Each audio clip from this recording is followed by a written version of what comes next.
Magandang araw po sa inyong lahat mga ka-online. Maraming salamat po sa lahat ng ating mga subscribers at sa lahat po ng mga tumutulong sa atin para maparami pa ang mga subscribers natin.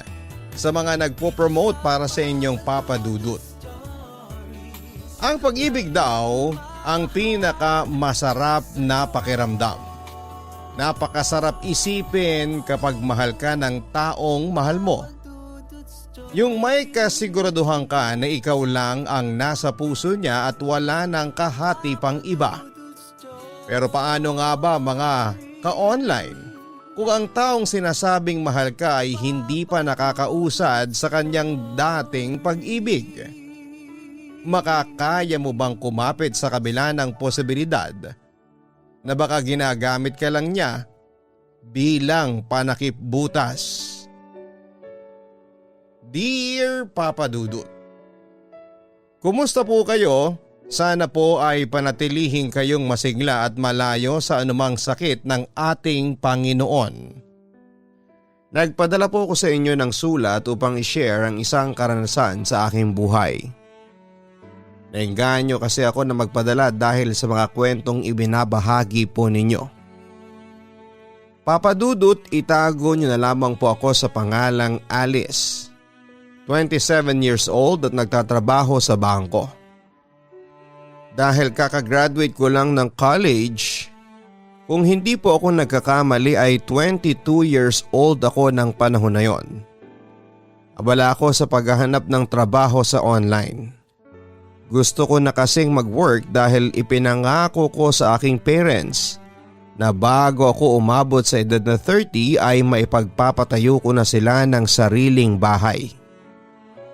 Nangungupahan lang kasi kami ng bahay, Papa Dudut. Kasama rin namin ang dalawa ko pang kapatid na parehas lalaki. Ako pala ang panganay, Papa Dudut, kaya sobrang pressured ako na makapagtrabaho na.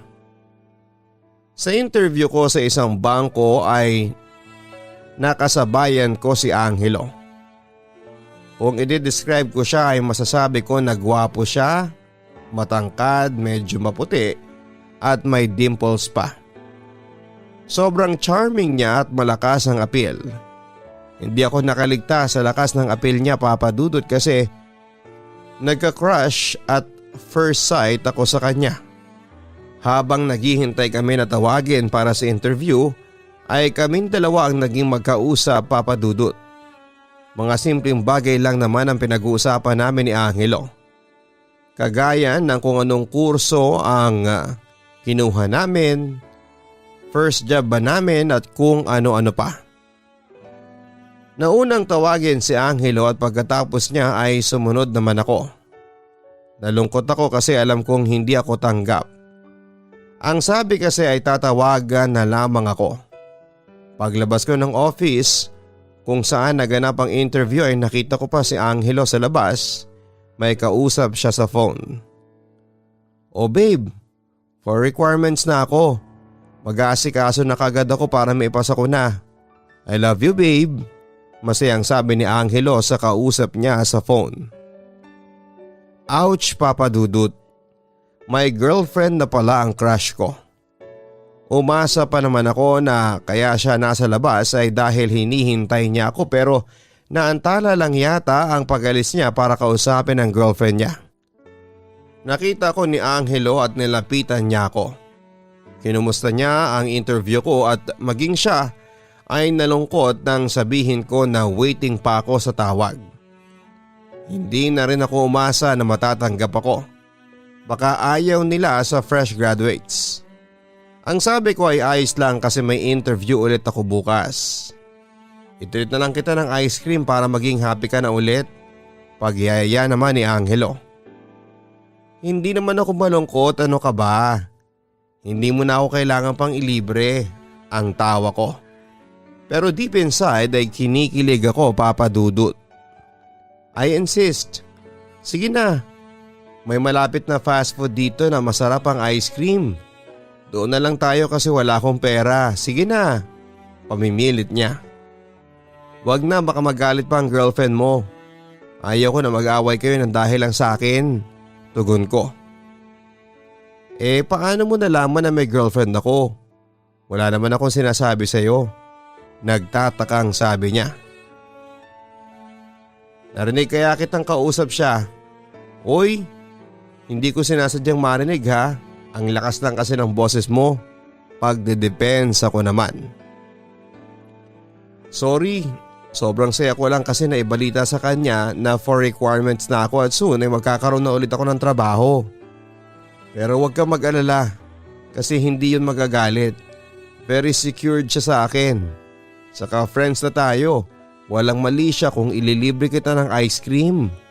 Nakangiting saad naman ni Angelo. Ouch again, Papa Dudut. #friendzone. Ano ba kasi ang aasahan ko sa isang may girlfriend na hindi ba?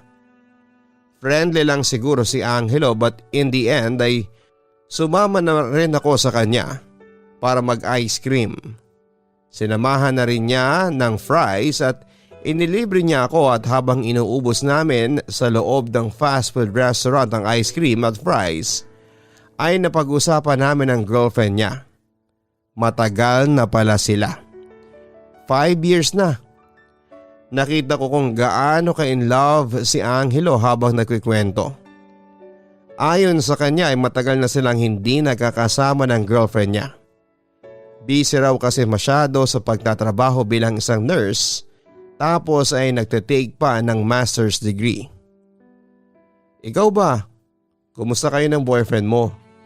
Tanong ni Angelo pagkatapos. Single ako at 3 years na. Nakafocus kasi ako sa paghahanap ng work eh. Medyo nahihirapan nga ako kasi fresh grad. Sana makahanap na ako ng trabaho para masimulan ko na yung promise ko na house and lot sa parents ko. Tugon ko. Ganyan din ako noon pero makakahanap ka din ng company na tatanggap sa'yo. Huwag ka lang mawawala ng pag-asa. Hindi ibig sabihin na na-reject ka ay hindi ka magaling. Ibig sabihin ay dinadala ka lang sa tamang company. Pagbibigay niya ng lakas ng loob sa akin. Sobra-sobra ang panghihinayang ko kay Angelo. Boyfriend material kasi siya para sa akin. Gwapo, masipag, mabait pa. Tapos feeling ko ay kagaya ko siyang malapit sa family. Palagi niya kasing naisisingit na para sa family niya kaya siya naghahanap ng trabaho. Gusto raw niyang mabawi yung lupa ng tatay niya na ipinagbenta nila para makapagtapos siya ng pag-aaral sa college. Ang akala ko ay yun na ang huling beses na magkakausap kami ni Angelo. Hindi niya kasi kinuha ang number ko kaya hindi na ako umasa pa. Saka may girlfriend siya at mas okay kung hanggang doon na nga lang. Pero nagulat ako na mag-send siya ng follow request sa Instagram ko makalipas ng 2 araw. Inaccept ko ang request niya at nag-follow back na rin ako sa kanya. Nang makita ko ang feed niya sa Instagram ay nalaman ko na super sweet palang tao ni Angelo. Ultimo sweet conversation nila ng girlfriend niya ay pinopost niya at may caption pa na talagang nakakakilig. Nag-stalk na rin ako at ang dami nilang pictures ng girlfriend niya. Merong sa beach, bundok, sa kwarto, sa restaurants. Looking at their photos ay masasabi ko na perfect sila para sa isa't isa. Isang gwapo at isang maganda. Nalaman ko rin na totoo ang sinasabi ni Angelo na matagal na silang hindi nakikita. Yun lang post niya kasi na magkasama sila sa picture ay 3 months ago na. Paminsan-minsan ay nagkaka-chat kami, Papa Dudut. Kumustahan lang naman yon. Nang magsimula na magtrabaho si Angelo ay naging madalang na ang pag-chat niya sa akin hanggang isang gabi ay nabigla ako sa chat niya. Nakikipagkita siya sa akin dahil meron daw siyang problema at wala siyang ibang mapagsabihan kundi ako lamang, Papa Dudut. That night ay nagkita kami sa isang restaurant na malapit sa apartment na tinutuluyan niya. Mag-isa lamang siya sa apartment niya kaya mas okay talaga. Maraming tao sa restaurant kaya nagkasundo kami magpa-deliver na lamang ng pagkain at sa apartment niya kumain. Nahihiya kasi siyang maglabas ng sama ng loob kapag maraming tao. Feeling ko ay iiyak na si Angelo kaya ganon. Pizza at pasta ang pinadeliver niya at habang kumakain kami nagsimula na siyang magkwento. Nakipag-break na pala sa kanya ang girlfriend niya. Walang third party at nakukonsensya lang daw ang girlfriend ni Angelo na hindi na ito nakapaglalaan ng oras para magkita silang dalawa. Kailangan din daw na mag-focus ng husto ng girlfriend niya sa pag-aaral at pagtatrabaho. Awang-awa ko kay Angelo. Para siyang batang umiiyak tapos ay nagsusumbong. Kaya ko naman kahit na hindi kami nagkikita. Pwede naman na ako ang mag-adjust at pumunta sa kanya. Pero nakipag-break pa rin sa akin si Kim. Hindi ko raw deserve ang girlfriend na kagaya niya. Siguro dahilan niya lang yun pero ang totoo ay hindi na niya ako mahal. May iba na siguro siya. Umiiyak na turan pa ni Angelo. Hindi naman siguro. Mahal ka niya siguro pero gusto kanyang maging malaya kasi wala na siyang oras sa'yo. Para makahanap ka ng ibang babae na kaya kang bigyan ng oras at atensyon na kailangan mo. Sabi ko habang hinahaplos si Angelo sa likod. First time kong makakita ng lalaking umiiyak. Ganon pala magmahal si Angelo, todo bigay. Hindi naman ito iiyak ng ganon kung hindi. Napakaswerte ng ex-girlfriend niya kasi na-experience niya kung gaano magmahal si Angelo. Hindi ko tuloy maiwasan na sana ay maranasan ko rin yon. Niyakap ako ni Angelo, Papa Dudut. Talagang naghahanap siya ng taong magko-comfort sa kanya. Iniyaan ko siyang nakayakap sa akin at niyakap ko na rin siya at sinabing iiyak niya lamang lahat hanggang sa mapagod siya. Makakakita ka rin ulit ng babaeng mamahalin. Huwag kang mag-alala. May makikita ka pang masigit pa kay Kim. Pag-alo ko kay Angelo. At dahil nga sa pangyayaring yon ay mas lalo pa kami naging close ni Angelo. Wala pa siyang kaibigan kaya gano'n na lamang ang pagka-attach niya sa ex niya. Bukod sa pamilya niya ay yon lang ang naging buhay niya dati. Papadudot hindi ako magpapaka-ipokrita. Lihim akong sumaya sa pagbe-break ni na Angelo at ng ex niya. Ibig sabihin ay meron ng chance na maging kami kasi single na siyang kagaya ko. Wala nang sagabal at hindi na ako makukonsensya na landiin si Angelo. Well, ang ex niya ang nawalan at gagawin ko ang lahat para ako naman ang magkaroon. Alice, thank you nga pala sa pagsama mo sa akin palagi ha. Hindi ka na tuloy nakapag-apply ng trabaho dahil palagi kitang sinasama kung saan ako magpunta. Isang gabi ay sabi sa akin ni Angelo habang nakasakay kami ng Ferris wheel na malapit sa isang mall. Wala yon. Ayaw kong pabayaan ka na magmukmuk na mag-isa at baka kung ano pa ang gawin mo. Saka libre mo naman palagi kaya okay lang. Ang saya kayang makalibre ng food. Tugon ko na may kasamang pagbibiro. Oo nga pala Papa Dudut. Isang buwan na halos ang nakakalipas simula nang maghiwalay sina Angelo at ng ex niya. May nakita rin akong improvement kay Angelo kasi hindi na siya umiiyak kapag napag-uusapan si Kim. Kapag ikaw nagkatrabaho na ha, ikaw na manlilibre sa akin, babawiin ko yung mga nilibre ko sa'yo, ganting biro ni Angelo. Seriously, happy ako na nakakasama mo ako sa pag-move on mo sa ex mo. At mas happy ako kasi nakikipagbiroan ka na. Unlike before na halos everyday kang umiiyak, nakangiti kong sabi sa kanya. Nakakapagod din palang umiyak. Saka dahil kasi sa'yo kaya hindi na ako naiiyak. Baka kung hindi kita nakilala wala na ako ngayon sa sobrang lungkot, ang sabi pa niya. Hoy, huwag ka ngang magsalita ng ganyan. At huwag mong gagawin yun no. Basta nandito lang ako palagi para sa'yo. One call away lang ako. Alam mo naman yan. Turan ko sa kanya. Habang mas lalo kong nakikilala si Angelo ay mas dumarami ang dahilan ko para mas magkagusto pa ako sa kanya, Papa Dudut. Kaya yung crush lang ay parang nagiging love na. Umaasa ako na sana ay mag-level up na rin ang feelings ni Angelo para sa akin. Until one night nagkayayaan kaming mag-inuman ni Angelo. Wala lang, sahod daw niya kaya manlilibre ulit siya. Ang original plan ay kakain sa labas pero nagsuggest ako na mag-inom na lamang kasi sa apartment niya.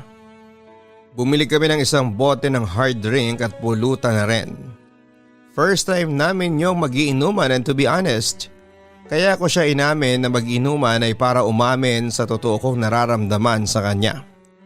Masyado na kasi ako naiinip sa friendship namin. Parang it's now or never. Ang peg ko during that time, Papa Dudut. Kung ayaw niya sa akin after kong umamin ay tatanggapin ko yon. Pero kung the feeling is mutual, edi sobrang happy.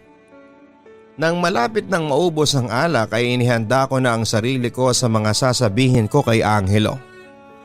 Lasing na kami parehas pero mas lasing yata si Angelo dahil nakayuko na siya at nakapikit. Lumipat ako ng upuan at tinabihan ko si Angelo at inangat ko ang mukha niya. Tinapik-tapik ko ang pisngi niya para bumukas ang mata niya. Nang magmulad siya ay ninakawan ko siya ng mabilis na halik. Nawala yata ang pagkalasing ni Angelo sa kiss ko. Nanlaki ang mata niya sa gulat na ginawa ko sa kanya. Bakit mo ako kinis? Gulat na tanong ni Angelo. I love you, Angelo. Sorry pero hindi ko na kayang pigilan. Mahal kita. Pag-amin ko sa kanya, Papa Dudut. Gulat na gulat si Angelo at hindi siya makapagsalita. Iniisip ko na baka hindi niya ako gusto kagaya ng nararamdaman ko. Napahiya ako bilang isang babae at malaking step para sa akin na ako na ang unang gumawa ng move. Aalis na sana ako pero pinigilan ako ni Angelo. Mahal din kita, Alice. Pag-amin na rin ni Angelo. Yun na yata ang pinakamasaya at pinaka nakakakilig na gabi sa buong buhay ko, Papa Dudut. Sobrang bilis man ang pangyayari ay hindi ko yon iniisip, Papa Dudut. Ang importante ay kami na ni Angelo. Papa Dudut, naging kami na nga ni Angelo ng gabing yon at merong nangyari sa amin. Siguro dahil sa kalasingan o dahil sa way yon para maiparamdam namin ang love namin sa isa't isa. Hindi na rin niya ako hinayaang makauwi at doon na ako natulog sa apartment niya. Magkatabi kami sa higaan at pagkagising ko ay wala akong ginawa kundi ang titigan si Angelo habang natutulog. Hindi kasi ako makapaniwala na boyfriend ko na siya. Ang unang buwan namin bilang magkasintahan ang pinakamasaya. Mas madalas na kaming magkasama at tinutulungan niya ako sa paghahanap ng trabaho. Doon ko naranasan na mabigyan ng flowers and chocolates na hindi nagawa ng ex ko. Minsan ay tinatanong ko ang sarili ko na ganun rin kaya kasaya si Kim noong sila pa. Napakalaki nang nawala sa kanya pero nagpapasalamat pa rin ako sa kanya na nakipag-break siya kay Angelo, at least ay naging kami ni Angelo. Binigyan ako ni Angelo ng duplicate key sa apartment niya para anytime ay makakapunta ako doon. Sa ginawa niyang yon ay mas lalo ako nagtiwala sa kanya. Kaya tuwing weekend ay nagpupunta ako sa apartment niya nang hindi ako nagsasabi. Nagugulat na lamang siya na pumapasok akong bigla. Makalipas ang ilang buwan ay nagkaroon na rin ako ng work sa isang bangko kaya nabawasan na ang araw na kami ay nagkikita. Kung noon ay nakakapagkita pa kami pagka-out niya sa trabaho ay hindi na namin yon nagagawa. Wala na kasi akong energy na makipagkita sa kanya pagkatapos ng trabaho. Mas gusto ko na lamang na umuwi ng bahay at magpahinga. Sa video call na lang kami nagkakausap ni Angelo, every Sunday kami nakikita. Nakakalungkot pero ganoon talaga. Hindi naman pwede na hindi na ako magtrabaho para lamang lagi kaming magkasama. Sayang lang ang perang ginastos ng parents ko sa pag-aaral ko kung gano'n ang aking gagawin. Nakaugalian ko na bago ako matulog sa gabi ay nakikipag-video call ako kay Angelo. Isang gabi ay hindi ko siya matawagan. Kapag sinusubukan ko siyang tawagan ay palaging nakalagay ang Angelo is on another call. Ang ibig sabihin ay may iba siyang kausap. Naghintay ako ng kalahating oras saka ulit ako tumawag pero ganun pa rin. Doon ako medyo nag-isip ng kung ano-ano. Hindi na ako mapakali at inisip ko na may ibang babaeng kausap si Angelo. Iba rin talaga kapag babayang nagkaroon ng kutob. Nag-chat na lang ako kay Angelo, natutulog na ako kasi hindi ko siya matawagan. Pipikit pa lamang ako ay bigla siyang tumawag. Tinanong ko sa kanya kung sino ang kausap niya at ang sabi niya ay katrabaho niya at merong lang problema. Naglabas lang daw ng sama ng loob sa kanya dahil sa medyo bad trip ako ay nawalan ako ng ganang kausapin siya, Papa Dudut, noon. Tinapos ko na kaagad ang pag-uusap namin at hindi na ako nakatulog sa pag-iisip. May bumubulong sa likod ng utak ko na hindi nagsasabi ng totoo si Angelo. Wala pa siyang record sa akin ng pagsisinungaling at baka yun na ang kauna-unahang beses. Ang unang taong pumasok sa utak ko na pwedeng kausapin ni Angelo ay si Kim. Chinek ko ang IG ni Angelo at tinignan ang pictures nila ni Kim na magkasama at pagkatapos ay tinignan ko ang IG ni Kim pero naka-private. Maswerte ako na nakalagay doon ang buong pangalan ni Kim.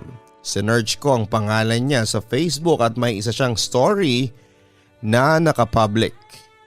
Nakalagay doon ang screenshot habang meron itong ka-video call. May takip na sticker na heart ang mukha ng lalaking ka-video call ni Kim. Pero alam kong si Angelo ang lalaking yon. May nakasulat pa sa ibaba na thank you for still being there for me. Nanlamig ang buo kong katawan at bumilis ang paghinga ko, Papa Dudut. Alam ko na kaagad na nagsisinungaling si Angelo sa akin. Ini-screenshot ko ang story na yon ni Kim. Mabuti na yung may katibayan bago ko siya kausapin tungkol doon. Habang hinihintay kong mag-Sunday ay wala akong gana sa lahat ng aking ginagawa, Papa Dudut. Hindi ko pa kasi sinasabi kay Angelo na alam kong si Kim ang kausap niya ng gabing hindi ko siya matawagan. Gusto ko kasi na sa personal ko siya i-comfort, Papa Dudut. Pagsapit ng Sunday ay nagpunta ako sa apartment ni Angelo. Umaga ako pumunta at natutulog pa siya. Nagluto muna ako ng breakfast, sa lahat yata ng nagagalit na girlfriend sa boyfriend ay ako lang ang ipagluluto pa ang boyfriend. Nang magising si Angelo ay inanyayahan ko na siyang mag-breakfast. Siya lang ang kumain dahil ang sabi ko ay busog pa ako. Wala siyang kaalam-alam na tsumetsyempo lamang ako para ungkatin ang pagsisinungaling niya. Kailan mo pala naging katrabaho si Kim? Yung ex mo? Tanong ko sa gitna ng pag-inom niya ng kape. Hindi ko katrabaho si Kim. Nurse yun, hindi ba? Sa ospital siya nagtatrabaho at hindi sa bangko. Ano bang sinasabi mo? Natatawa niyang sagot. Ang sabi mo kasi ay katrabaho mo ang kausap mo nung isang gabi na hindi kita makausap. Tugon ko sabay lapag ng cellphone ko sa harapan niya. Naroon ang screenshot story ni Kim sa Facebook. Ikaw yung ka-video call niya, Angelo. Kahit takpan pa niya ng napakalaking sticker ang mukha mo ay makikilala pa rin kita. Mataas na ang boses ko sa pagkakasabi noon. Yumuko si Angelo na parang nahihiyang sa lubungin ang tingin ko. Sorry, tama ka. Si Kim nga ang kausap ko. Ayokong sabihin sa'yo kasi alam ko na magagalit at magsiselos ka. Ayoko kasi na mag-away tayo pero wala kaming pinag-usapan na kung ano na iniisip mo. Pag-amin pa ni Angelo. Anong klaseng dahilan yan? Anong pinag-usapan ninyo? Nagkabalikan na ba kayo? Inis kong sabi. Hindi, walang ganon, Alice. Totoo na meron siyang problema, nahihirapan kasi siyang pagsabayan ng school at trabaho. Gusto lang niya na merong mapaghingan. Yun lang yun. Tugon naman ni Angelo. Wala ba siyang kaibigan? Bakit sa'yo pa? Ex na kayo at hindi na dapat kayo nag-uusap, saka hindi ba dapat galit ka sa kanya kasi siya ang nakipag-break sa inyo? Walang hingahan na sabi ko. Mag-ex na kami ni Kim pero hindi ibig sabihin ay hindi na kami pwedeng maging magkaibigan. Lately ay nagchat-chat na ulit kami pero friendly chat lang yon. May pinagsamahan rin kami nung tao. Sinasabi ko na sa iyo eh. At baka kapag ikaw pang nakaalam ay magagalit ka ulit kagaya ngayon. Mahabang paliwanag naman ni Angelo. Sigurista ako, Papa Dudut, kaya kahit na hindi ko ugaling makialam ng cellphone ng boyfriend ko ay nakikialam na ako. Binasa ko ang lahat ng chat ni na Angelo at Kim at simula nang muli silang mag-chat. Napatunayan naman ni Angelo na friendly chat lang ang lahat ng pag-uusap nila ng ex niya. Para naghahanap lang talaga si Kim ng makakausap kasi mukhang stress na siya sa trabaho at sa buhay niya. Walang kaselos-selos kaya humupa kahit paano ang galit ko. Nagsorry ako nang ibalik ko kay Angelo ang cellphone niya. Sana sa susunod ay magsabi ka na sa akin. Hindi ako magagalit ng ganoon kung nagsasabi ka na nagkakachat kayo ni Kim. Nagdududa patuloy ako sa iyo. Ang sabi ko naman kay Angelo. Sorry na. Hayaan mo at simula ngayon ay sasabihin ko na sa iyo lahat-lahat. Lalo na kapag tungkol kay Kim. Huwag ka nang magalit please. Nagpa-cute siya at natawa naman ako. Alam ko naman na hindi si Angelo ang klase ng lalaki na manloloko, Papa Dudut. Matino siya, siguro nga ay natakot lang talaga siya na magalit ako kapag sinabi niya na magkausap sila ni Kim. Sa pagiging honest ni Angelo ay mas lalo niyang nakuha ang tiwala ko. Kahit pa magkausap sila ni Kim 24 hours ay walang kaso sa akin. Ganon ako katiwala at secured sa kanya, Papa Dudut. Ngunit hindi ko alam na yun na pala ang magiging simula ng mas malaking problema sa relasyon namin. Simula kasi nang sabihin kong walang problema sa akin na mag-usap ulit sila ng ex niya, ay parang naging abusado si Angelo. May mga pagkakataon na magkasama nga kami pero tutok siya sa cellphone niya sa kakachat kay Kim. Minsan pa nga ay biglang tatawag si Kim at lalayo si Angelo sa akin bago yun sagutin. Naiinis ako sa ganon. Isang araw na nga lang sa isang linggo kaming magkasama tapos merong pang nakikisingit. Kapag nagkikwentuhan kami tungkol sa isang bagay o lugar ay madalas niyang isinisingit si Kim. Katulad ng sinabi kong gusto ko nang kapag nakaipon kami ay pupunta kami ng Siargao. Ang sabi ni Angelo ay dream destination daw yon ni Kim. Kapag pagkain naman ang usapan, palagi niyang nasasabi na magaling magluto si Kim. Bukang bibig niya palagi si Kim at naiinsulto ako kapag ganon. Hindi ko na lang sinasabi sa kanya at baka pag-awayan pa naming dalawa. Minsan nga ay hindi na ako nakatiis. Kumakain kami sa labas ni Angelo isang tanghali. Nakapatong sa table ang cellphone niya kaya nang tumawag si Kim para makipag-video call ay nakita ko kaagad. Inunahan ko na si Angelo sa pagkuha ng phone niya at ako nang sumagot. Nagulat si Kim nang ako ang bumulaga sa screen niya imbes na si Angelo. Hi, sorry kung nagulat kita ha. By the way, ako nga pala si Alice, girlfriend ni Angelo. Pagpapakilala ko. Fake ang ngiti ko sa kanya kasi pinipigil ko ang inis ko. Hello, nice to meet you. Nahihiyang sagot naman ni Kim. Kumakain kasi kami, hindi naman siguro emergency ang dahilan kung bakit ka tumatawag, hindi ba? Pwedeng after ng date namin ka tumawag sa boyfriend ko? Turan ko pa sa kanya. Okay, I'm sorry. Hindi kasi sinabi ni Angelo na magkasama kayong dalawa. Tugon pa ni Kim. Hindi na ako nagsalita pa at in-end ko na ang video call. Akala ko ba busy ang ex mo? Bakit ang daming time para makipag-video call sa'yo? Hindi ko na naitago ang inis ko sa pagtatanong ko kay Angelo. Ngayon lang ulit siya tumawag sa akin. Bakit mo naman ginawa yun? Nakakahiya sa tao. Medyo inis na rin si Angelo. Sa akin hindi ka ba nahihiya?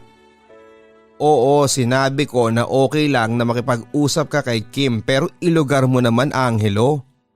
Parang nananadya na siya Kung kailan magkasama tayo saka mangiistorbo. Galit na sabi ko.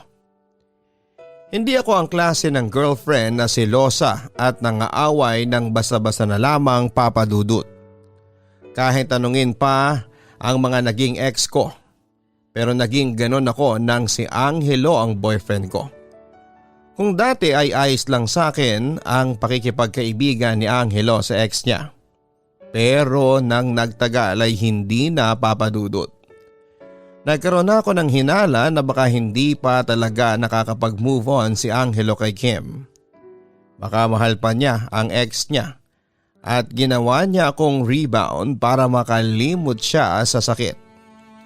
Kasi kung ako ang tatanungin, kung sinaktan ako ng isang tao ay hindi ko na kaya pang makipagkaibigan sa kanya. Mapapatawad ko siguro siya pero hanggang doon lang yon. Hindi kagaya ni Angelo na halos ilang linggo lang ay magkaibigan na sila agad ng ex niya. Nabigyan ko na tuloy ng mali siya ang pakikipagkaibigan ni Angelo kay Kim. Halos mamatay ako sa inis kapag alam ko na magka-chat sila. Ayoko naman na palagi kami nag-aaway kaya madalas ay nananahimik na lamang ako papadudod at sinasabi ko sa sarili ko na paranoid lang ako. Iniisip ko na magkaibigan lamang sila at wala akong dapat na ipag-alala. Naging observant ako sa mga kinikilos ni Angelo papadudod. Ang akala niya yata ay tanggap ko na ang friendship nila ni Kim dahil palagi akong nananahimik sa tuwing ka-chat o kausap niya sa phone ng ex niya. Ang hindi niya alam ay pinag-aaralan ko ang bawat reaksyon niya. Yung ngiti niya habang binabasa ang reply ni Kim. Bakit hindi ko ma-unlock itong phone mo? Nag-iba ka ng password? Usisa ko kay Angelo. Nasa apartment niya kami. Binago ko na. Palagi mo na kasing pinagkikialaman ng phone ko Malamig niyang tugon. Doon na ako talaga nagduda kay Angelo. Meron siyang tinatago sa akin at meron siyang hindi sinasabi papadudot. Isang gabi na hindi ako makatulog ay naisipan kong i-stalk ang Facebook ni Kim. Tumaas ang isang kilay ko nang mapansin ko na puro tungkol sa second chance ang sinishare niya. Siyempre nagkaroon ako ng hinala na si Angelo ang tinutukoy niya sa mga shared post niya. Babae ako at alam ko kapag nagpo-post ng ganon ang kapwa ko babae ay merong ibig sabihin yon. Hindi magpo-post si Kim ng ganon, going out of boredom. Sa pag-stalk ko pa ay may shinare din si Kim na isang picture nila ni Angelo 5 years ago. May 3 pulang heart sa caption. Binasa ko ang comment, mga kaibigan yata nilang dalawa. Magbalikan na kasi kayo, comment ng isa. I agree, comeback na yan, sang-ayon pa ng isa. Hindi ko na tinapos ang pagbabasa ng mga comment at ayokong magpalamon ng sobra sa selos at inis papadudot. Ano bang nangyayari sa inyo ni Kim? Seryosong tanong ko kay Angelo. Tinawagan ko kaagad siya pagkakita ko sa mga post ni Kim. Yan ka na naman Alice Gumagawa ka ng dahilan para mag-away tayo. Pag-iwas ni Angelo. Nagtatanong lang ako kasi puro about second chance ang post niya sa Facebook. Hindi ako tanga para hindi masense na ikaw ang tinutukoy niya. Ano bang nangyari at nagpo-post siya ng ganon, Angelo? Pinipilit kong maging mahinahon pero naiinis na ako. Wala, okay? Hindi ko hawak ang utak niya kaya hindi ko alam. Saka kailan ka pa naging stalker ni Kim? Pag-uusisa niya. Simula nang magsinungaling ka. Simula nang maramdaman kong parang may tinatago ka. Binigyan mo ako ng dahilan para pagdudahan ka, Angelo. Maging honest ka nga sa akin. Mahal mo pa ba si Kim? Diretso kong tanong. Hindi na. Kung siya pa rin ang mahal ko, hanggang ngayon ay magkaibigan rin tayo. Kung gusto mong magtagal tayo, huwag kang puro dada sa akin. Friends lang kami ni Kim. Giit ni Angelo. Hindi ko na kayang maniwala sa mga sinasabi niya, Papa Dudut. Ibang-iba na ang sinasabi niya sa mga kinikilos niya. Sa totoo lang ay gusto ko lang i-chat si Kim ng sandaling yon para tanungin mismo sa kanya kung ano bang nangyayari sa kanila ni Angelo. Inunahan lang ako ng hiya at takot na magsumbong si Kim sa boyfriend ko. For sure magagalit si Angelo kapag ginawa ko yon. Papa Dudut, manhid ba si Angelo? Hindi ko kasi maintindihan kung bakit hindi niya magawang idistansya ang sarili kay Kim kahit alam niya na nasasaktan na ako. Parang feeling ko kapag pinapili ko siya kung si Kim o ako ay si Kim ang pipiliin niya. Sa mga nangyari ay inakala kong hindi na kami aabot ni Angelo sa amin 6th monthsary pero umabot kami sa awa ng Diyos. Yun nga lang, madalas akong nagdududa at nagsiselos dahil sa ex niya. Saan ka pupunta? Bis na bis ka. Tanong ko kay Angelo pagpasok ko sa apartment niya. May pupuntahan akong birthday party. Birthday ngayon ng nanay ni Kim. Sagot niya. May lakad ka pala pero hindi ka nagsabi. Alam ko na. Magpapaalam ka kapag nandun ka na. Bumili pa ako ng cake para sa celebration ng monthsary natin. Saka monthsary natin ngayon, Angelo. Naiirat akong binagsak sa lamesa ang cake. Hindi ako buong araw sa kanila. Pwede tayong mag-celebrate mamayang gabi. Sagot naman niya. Okay, papayagan kita na pumunta kina Kim pero sasama ako sa iyo. Pwede na hindi ako sasama pero dito ka lang sa apartment. Mamili ka na lang, ang sabi ko. Alam mo, controlling mo na, Alice. Hindi ko naranasan ng ganyan kay Kim. Inis niyang sambit. Wow! Ikumpara ba ako sa ex niyang nakipag-break kasi walang time sa kanya? Tapos nung break na saka nagka-time na halos araw-araw magka-video call? Nangaasar kong sagot. Walang nagawa si Angelo kundi ang isama ako sa birthday party ng nanay ni Kim.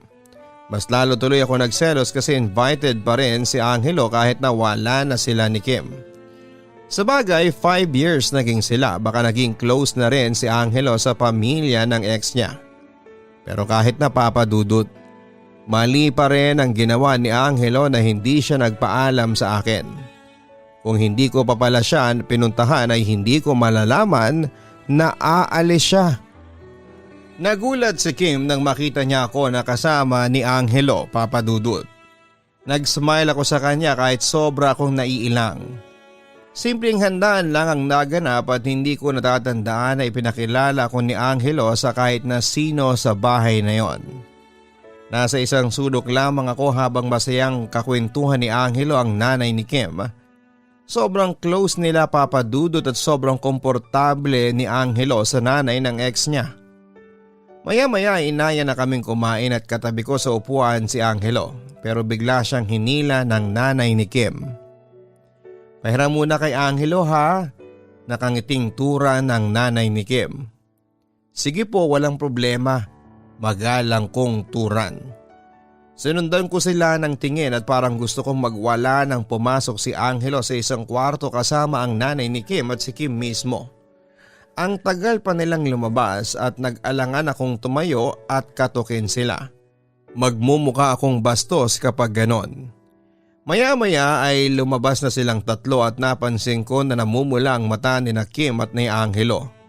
Para silang umiyak at bumalik si Angelo sa tabi ko habang si Kim ay hindi ko alam kung saan nagpunta. Anong ginawa ninyo sa loob? Usisa ko. Nanginginig na ang boses ko noon, Papa Dudut. Wala, matipid na sagot naman ni Angelo. Pinaglololoko ako ni Angelo. Anong wala, halos kalahating oras silang tatlo, tapos paglabas ay namumugto na ang mata niya sa kanang ex niya. Umuwi kami ng apartment pagkatapos naming kumain. Wala kaming imikan ni Angelo at gusto ko siyang i-confront sa kung ano ba talaga ang nangyari nang pumasok sila sa kwarto, pero nagdadalawang isip ako. Mukha kasing wala sa mood si Angelo, baka hindi magandang resulta kung pag-uusapan namin yun ngayon. Sa ibang araw na lamang siguro. Inilabas ko na lamang ang cake na dala ko kanina mula sa ref at binuksan ko at sinindihan ang kandila. Happy 6 months Angelo, sabi ko habang dala ang cake. Mag-isa kong hinipan ang kandila at wala akong nakuhang sagot kay Angelo. Para siyang wala sa sarili na nakatingin sa akin. Angelo, may problema ba? Tanong ko. Alice, may gusto akong sabihin sa iyo. Aniya. Mukhang kinakabahan si Angelo. Hindi ba ang sabi ko sa iyo ay hindi na ako magsisinungaling sa iyo? Sorry kung hindi ko natupad kasi maraming beses na ako nagsinungaling nang hindi mo alam. Hindi na kasi kaya ng konsensya ko Naiiyak na sabi pa niya. Ano ba yon? Diretsahin mo nga ako. Tanong ko kahit ang totoo ay meron na akong ideya kung ano ang sasabihin ni Angelo. Mahal ko pa rin si Kim. Ang totoo ay nabigla lang ako nung maging tayo. Malungkot ako at ikaw ang nasa tabi ko. Akala ko kasi makakalimutan ko si Kim kapag pinilit ko ang sarili ko na mahalin ka, pero hindi pala Kung magagalit ka sa akin, tatanggapin ko. Ayoko lang patagalin pa ang panloloko ko sa iyo at sa nararamdaman ko. Pag-amin sa akin ni Angelo. Dahil ba yan sa pinag-usapan ninyo kanina doon sa kwarto? Tanong ko pa. Pinipigilan ko ang pag-iyak at tama palang hinala ko dati pa. Ginawa nga akong rebound ni Angelo, Papa Dudut. Tumango si Angelo. Kinausap kami ng mama ni Kim. Ang sabi niya ay baka pwedeng magkabalikan kami. Unawain na lang daw namin na meron kaming kanya-kanyang priority sa buhay. Pumayag kami ni Kim. Kami na ulit kaya gusto ko nang makipag-break sa iyo. Sorry Alice. Hindi ko intensyon na saktan ka. Naging duwag lang talaga ako na aminin sa iyo na mahal ko pa rin si Kim. Umiiyak niyang turan. Huwag kang mag-sorry. Kasalanan ko naman kasi ako ang unang lumandi sa iyo kahit alam kong kaka-break mo pa lang. Umiiyak na sagot ko. Makakahanap ka rin ng masigit pa sa akin. Aniya. Alam ko. Ako ang nagsabi niyan sa iyo dati. Tugon ko. Pero minahal mo ba talaga ako nung naging tayo? Minahal mo naman ako, hindi ba?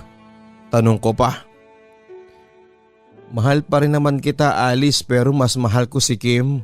Sagot ni Angelo. Ouch Papa Dudut.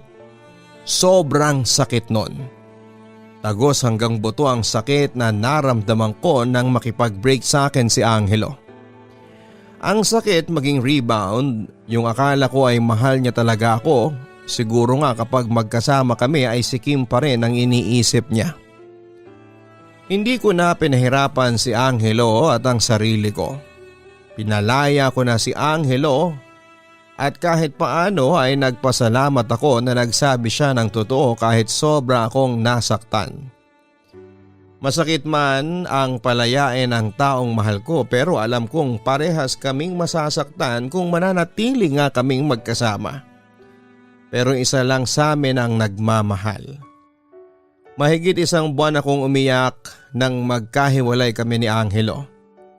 In-unfriend at block ko siya nang makita ko sa Facebook niya na into a relationship na ang status niya at nakalagay pa ang pangalan ni Kim. Ginawa ko yon para hindi ko na masaktan ang sarili ko. Blinak ko na rin muna si Angelo sa lahat ng messaging app na nagkaka-chat kami at kahit ang phone number niya ay block na rin. Nitong taon lang na ito ay naisipan kong i-unlock si Angelo para malaman kung ano na ang balita sa kanya. Nakita ko na nag-propose na pala siya kay Kim ng kasal. May bago silang pictures at yung ngiti ni Angelo ay totoo na. Hindi kagaya sa mga literato namin na kahit nakangiti siya ay parang malungkot naman ang mata niya. Wala akong nararamdaman na selos o kung anong negative na emosyon nang malaman ko na ikakasal na si Angelo kay Kim. Masaya pa nga ako para sa kanila kasi alam ko na sila talaga ang tinadhana sa isa't isa. Siguro ginamit lang akong instrumento ng nasa itaas para matagpuan ulit nila ang daan para muli silang magkabalikan. O baka talaga na ako ang kontrabida at kagaya ng palagi nangyayari sa movie o teleserye, hindi nagwawagi ang kontrabida. Kontrabida man ako kung ano ay wala na akong pakialam, Papa Dudut. Para sa akin ay isang karangalan na naging bahagi ako ng love story nila Kim at Angelo. Isang araw ay nagulat ako nang biglang nag-message si Angelo sa akin. Masaya raw siya na hindi siya nakablock. Ang totoo ay nakalimutan ko nang blinak ko siya. Naalala ko lang nang maisipan kong tingnan kung ano ang nangyari sa buhay niya at inamin ko sa kanya na nakibalita lamang ako. Binati ko rin siya sa nalalapit na pagpapakasal nila ni Kim. In-invite niya ako sa kasal nila na gaganapin sa susunod na taon. Ang sabi ko ay titignan ko at depende kung libre ako ng araw na yon. Pwede pa naman siguro tayo maging magkaibigan, hindi ba? Chat pa sa akin ni Angelo. Wag na, magkakilala na lang tayo pero hindi na pwedeng magkaibigan. Tugon ko. Hindi naman sa nag-aampalaya o nagpapakabitor ako, Papa Dudut. Ayoko lang kasi na maging magkaibigan kami tapos ay makaapekto yon sa relasyon nila ni Kim. Ayokong may babaeng makaramdam ng naramdaman kong sakit noon. Sa ngayon ay masaya na ako sa takbo ng aking buhay at paunti-unti ay natutupad na ang pinangako kong bahay para sa mga magulang ko. Kung pag-ibig ang pag-uusapan ay umaasa pa rin ako na may lalaking darating na mamahalin ako ng walang kahate, Papa Dudut. Pero hindi ako naghahanap. Kung darating siya ay handang-handa na ako. Hanggang dito na lamang ang sulat ko, Papa Dudut. Salamat po sa inyo at sa lahat ng mga subscribers mo. Salamat at napili po ninyo ang aking sulat. Isa pong karangalan na mabasa ninyo ang kwento ko at marinig ng inyong mga libu-libong mga subscribers. Take care po and God bless. Sincerely, Alice. Masakit talaga kapag nalaman mo na ginawa ka lang panakipbutas ng isang tao o ginawa kang rebound. Tandaan natin na hindi natin dapat na pinaglalaruan ang damdamin ng kahit na sino para sa sarili nating kapakanan.